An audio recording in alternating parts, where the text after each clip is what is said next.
اه عايزين نروح نلعب في الالعاب. ماشي، بس يا ريت يا ريت يعني بلاش شقاوة. ماشي. وبلاش، انتوا فاهمين انا عايزه اقول بلاش ايه؟ ماشي. يلا روح.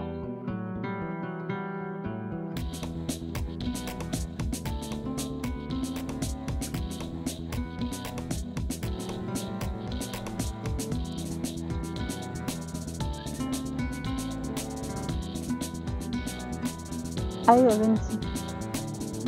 ايه ما جيتيش ليه؟ انا قاعده هنا اهو، انا والعيال. كل ده جالك مره واحده كده من غير ما حد يقولك يعني؟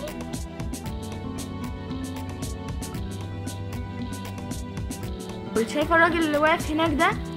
الاعمى. تعالي وانا اقول لك انا هعمل ايه.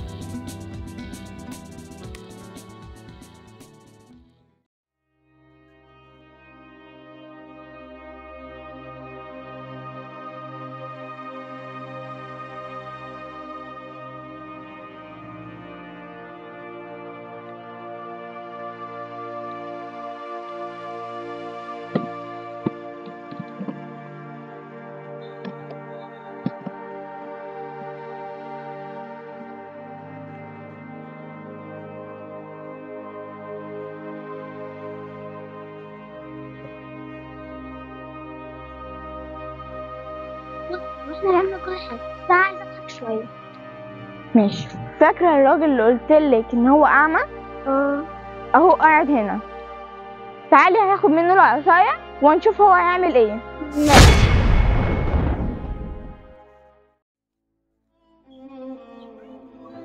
مين؟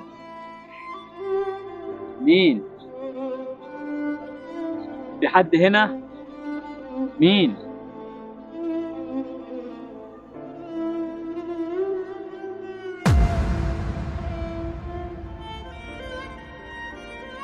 في حد هنا؟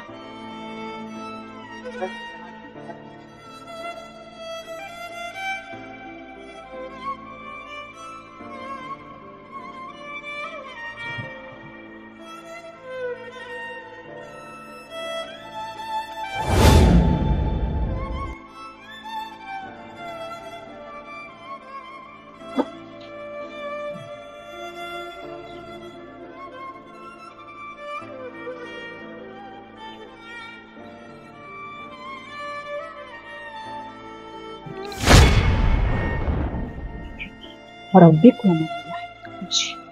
يلا.